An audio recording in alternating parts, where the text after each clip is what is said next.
Alaska Mystery. It was transferred, not sold. The story you are about to hear might completely overturn your perception of how the world is structured and compel you to look anew at the map of the planet you have been looking at your entire life, because what we are accustomed to considering an indisputable fact is merely a version convenient for someone, carefully polished by time and repeated from textbook to textbook, from generation to generation, like a mantra intended to lull vigilance and divert attention from the true, far more intriguing and frightening essence of what actually occurred on the shores of the icy Pacific Ocean in the middle of the 19th century, when the two greatest states on Earth, without entering into open war, concluded a secret agreement whose significance surpasses any public peace treaties of that era, an agreement that did not merely transfer a piece of land from one owner to another, but established a fundamentally new world order,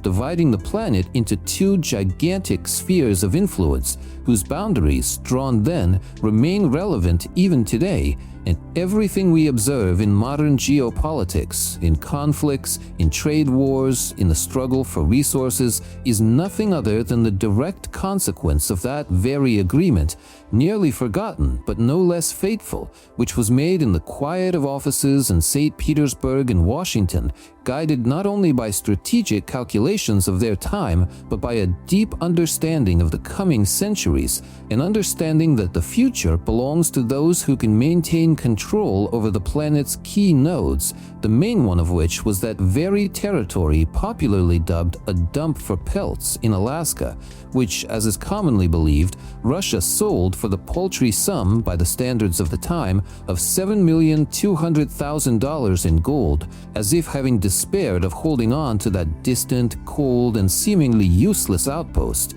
However, if we delve deeper into the archival documents, into the correspondence of diplomats of that era, into memoirs, and even into the inconspicuous formulations of the treaty itself of the 30th of March 1867, we will discover an entire layer of information that does not fit into the familiar picture of the world, information indicating that this was not at all about a sale, but about something far more global and long-term, a transfer of status, an acknowledgement of a new reality, a formalization of what had long been happening in the shadow of official diplomacy, because long before the signature of the Russian ambassador Edward de Stokel appeared under the text of the treaty, as far back as 1824, an agreement was signed establishing spheres of influence between the Russian Empire and Great Britain in North America. And later, after the Crimean War, when it became clear that holding Alaska against a potential British seizure was impossible, intense work on its fate began in St. Petersburg. And one of the key considerations that ultimately outweighed all others was not the desire to replenish the treasury, but the aim of preventing the strengthening of the main geopolitical adversary, Great Britain, whose colonies in Canada already tightly encircled our possessions. And the transfer of this territory to the United States was viewed not as a loss, but as a strategically calculated move aimed at creating a strong counterweight to the British Empire on the continent, a counterweight that could restrain London's ambitions and create a balance of power in the future, which fully corresponds to the Monroe Doctrine proclaimed as early as 1823, which directly defined America as a sphere of influence closed to European powers. And in this light, the transfer of Alaska looks not like a concession or capitulation, but like a conscious step by Russia within the framework of a global strategy aimed at containing British influence, a step for which the United States, then still a relatively young state, had to not merely pay money, but assume obligations clearly spelled out within the framework of unofficial, yet no less important than the treaty itself, gentlemen's agreements concerning future cooperation, trade, and perhaps even joint actions in other regions of the world that were of interest to both sides, such as the Far East, where both Russia and the United States were experiencing growing pressure from European colonizers, and primarily from that same Great Britain, whose power seemed insurmountable at the time. and only joint action, creating alliances, even if unofficial, alliances intended to divide the world into zones where each side would act as the main regulator, determining the rules of the game and distributing resources, could counter it. When we speak of the sale of Alaska, we automatically imagine a scene of bargaining, as if at a bazaar, where one side wishes to get rid of an unnecessary burden, while the other, seeing an advantage, buys it for a song. And this metaphor is so deeply ingrained in mass consciousness that even today, 158 years later, it evokes in Russians a feeling of resentment and regret, a sense that we were deceived, that we relinquished something colossal for a price comparable to the cost of a small piece of land somewhere in the hinterlands. But if we look at this deal not through the prism of emotions, but through the lens of cold calculation, through the lens of the geopolitical strategy of that time, the picture becomes radically different. For in 1867, Russia was in an extremely difficult position. The Crimean War had just ended, in which we suffered a serious defeat. The economy was weakened, the treasury depleted, and the international reputation tarnished. And in this situation, holding on to a remote, non-profitable colony whose defense was practically impossible to ensure due to vast distances and the absence of reliable sea communication routes, represented not an asset, but a huge liability, a real hole in the budget that grew deeper and deeper with each passing year. And the question was not whether to sell or not to sell, but to whom to sell and on what terms. And the choice of the United States was not accidental, for by that time the United States, despite internal contradictions that soon erupted into the Civil War,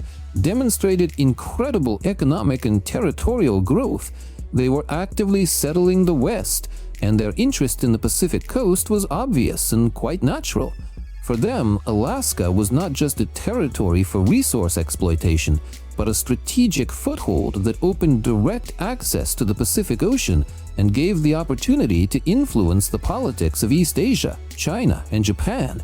And Russian diplomats, especially Grand Duke Konstantin Nikolaevich, who was the main initiator of this deal, understood these ambitions perfectly, and seeing in them an opportunity to weaken the influence of Great Britain, which at the time dominated in China and other Asian regions, decided to meet the American partners halfway, but not just for nothing, but with a clear understanding that this land was being transferred not into private ownership, but as it were into management, into the zone of responsibility of a new rising power that was to take its place in the global balance. And the money, $7,200,000, was more of a symbolic payment, a formal ritual intended to give the deal legal force and conceal its true nature from prying eyes, for a public acknowledgement that two empires were negotiating a division of spheres of influence would have been extremely unpopular at the time and would have caused an uproar of indignation both in Europe and in the United States itself,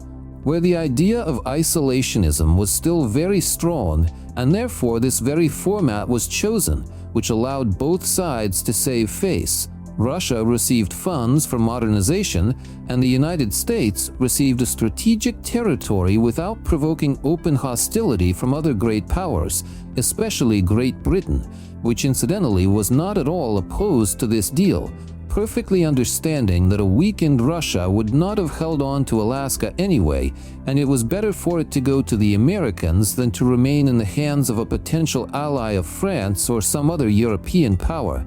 And as a result, everyone got what they wanted, just each under a different sauce, seasoned with a slight bitterness of national humiliation for one side and a slight taste of easy gain for the other. To better understand the motives of the participants in this historical deal, we need to travel back 2 centuries, to the year 1774, to a completely different seemingly event, the signing of the Treaty of Küçük-Kaynarca between the Russian Empire and the Ottoman Empire, which officially ended the Russo-Turkish War and secured significant territorial acquisitions for Russia, including access to the Black Sea.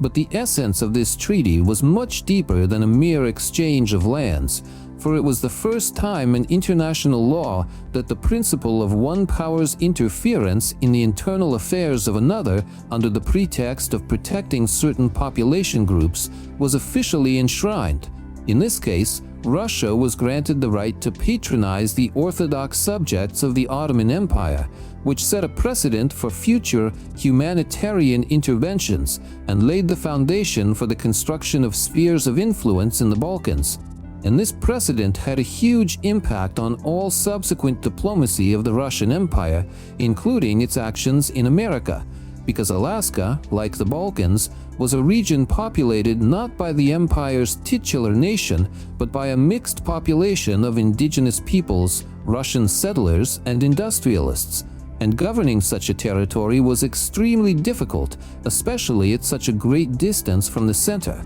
And over time, the understanding matured in St. Petersburg that direct administration of Alaska was inefficient and that it was more expedient to transfer it to the hands of those who could do it better and more effectively without violating the overall balance of power. And here the idea of spheres of influence enters the scene. An idea that had already been tested in other parts of the world, for example in China, which by the end of the 19th century was effectively divided into zones controlled by Great Britain, France, Germany, Japan, and Russia, and the United States, not wishing to lag behind, proclaimed the open door policy, which was their way of declaring themselves as a new force capable of influencing the distribution of the world. And in this context, the sale of Alaska looks like part of a global process of formalizing these very spheres, a process in which Russia, realizing its weakened position after the Crimean War, decided to reduce its geographical expansion in one direction in order to strengthen it in another, specifically in the Far East, where at the very same time the active settlement of the Amur region and Primorye was taking place, and the resources freed up after the departure from Alaska were directed precisely there, which ultimately allowed Russia to secure vast territories that today are an integral part of our country. And it turns out that the loss of Alaska was compensated by the acquisition of Siberia and the Far East, which in terms of scale and resource potential vastly exceed Alaska.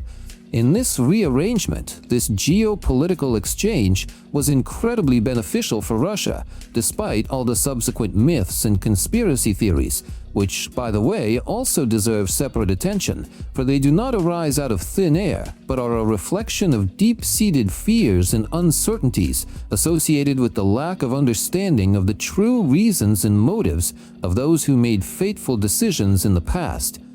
The most persistent and tenacious conspiracy theories associated with Alaska can be divided into two large groups: those that claim the money for Alaska was never paid at all, and those that insist it was not a sale, but a lease or even a transfer on temporary terms. And both of these groups are based on some, albeit distorted, but quite real historical facts. For example, the story of the sunken gold in the Baltic Sea, or the legend of the lease agreement for 99 years, which was allegedly signed later during Nikita Khrushchev's visit to the United States in 1959.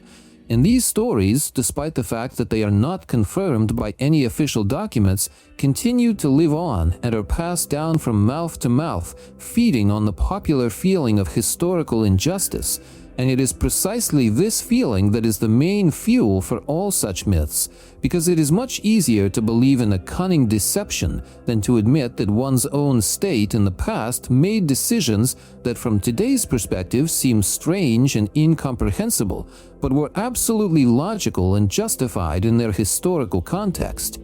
And if we take a closer look at the formulations of the treaty itself of 1867, we will see that it does not contain a single word about a sale in the direct sense of the word. It speaks of the cessation of territories, which in the diplomatic language of that time had a much broader meaning and could include not only a sale, but also a transfer on other grounds, including political or strategic considerations. And it is precisely this linguistic ambiguity that provides fertile ground for all kinds of interpretations. For if you want to see a sign of weakness and capitulation in the word cessation, you will find it there. And if you want to see a sign of wise strategy and foresight, you will find that too. And the entire history of Alaska is, to a large extent, a history of interpretations, a history of how one and the same fact can be presented in completely different lights, depending on who is doing it and for what purpose. And in this light, modern disputes about the return of Alaska, which periodically arise in Russian society, are not so much a geopolitical initiative as a form of collective nostalgia, an attempt to rewrite the past and correct what some consider to have been a mistake, although in reality it was not a mistake, but one of the most successful and far-sighted geopolitical moves of the Russian Empire, a move that allowed it to preserve the core of its power and strengthen its positions in Eurasia amidst a global redistribution of the world. And even today, in the 21st century, when Alaska is an integral part of the United States and plays a key role in its strategy in the Arctic and the Pacific Ocean, we can say that this deal, despite all the myths and speculations, was mutually beneficial for both sides because it allowed them to avoid a bloody conflict, established clear boundaries of spheres of influence on the continent, and laid the foundations for future interaction, which, although not always friendly, has always remained predictable and manageable. And in a world where instability and chaos are the main threats, predictability is perhaps the most valuable resource that can be obtained as a result of any deal. So what exactly happened in the year 1867? The greatest geopolitical blunder, or a brilliant maneuver that predetermined the world's appearance for centuries to come? The answer, as is often the case, lies somewhere in the middle, because history is rarely black and white. It is always full of shades of gray. And in the case of Alaska, we are dealing with a situation in which the objective difficulties faced by the Russian Empire coincided with the geopolitical ambitions of the United States. And from this unique confluence of circumstances, a decision was born that cannot be called either a pure victory or a pure defeat, but rather a compromise dictated by the realities of the time, a compromise that allowed Russia to preserve its strength for future achievements and gave the United States a powerful impetus toward becoming a global superpower. And if we set aside emotions and look at this history without prejudice, we will see in it not a tragedy of missed opportunities, but an exciting example of how diplomacy and strategic thinking can be more effective than any army, how the ability to retreat in time and reallocate resources can turn out to be far more beneficial than stubbornly holding on to impregnable but unprofitable bastions. And it is precisely this lesson, the lesson of pragmatism, foresight, and the ability to read the signs of the times, that the history of Alaska teaches us, a history that we still do not fully understand, and that perhaps we will have to rethink again and again, because the world continues to be divided into spheres of influence. New powers enter the arena, old ones change their roles, and the boundaries drawn on the map back in the 19th century continue to influence how we live, think, and act today, in the 25th year of the 21st century. And who knows, perhaps in the future we will witness not the return of Alaska, but a new, even more massive division of the world, in which the roles of the participants will be distributed quite differently.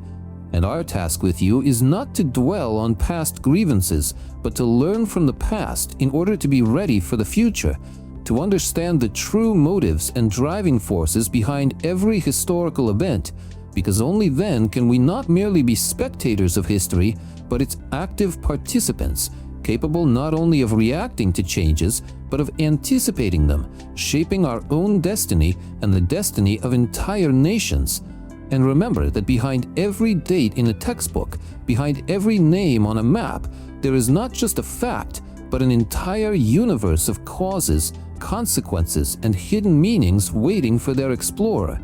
And that explorer could be you, if you are not afraid to look beyond the usual stereotypes and truly become interested in how our amazing, complex, and full of secrets world is structured.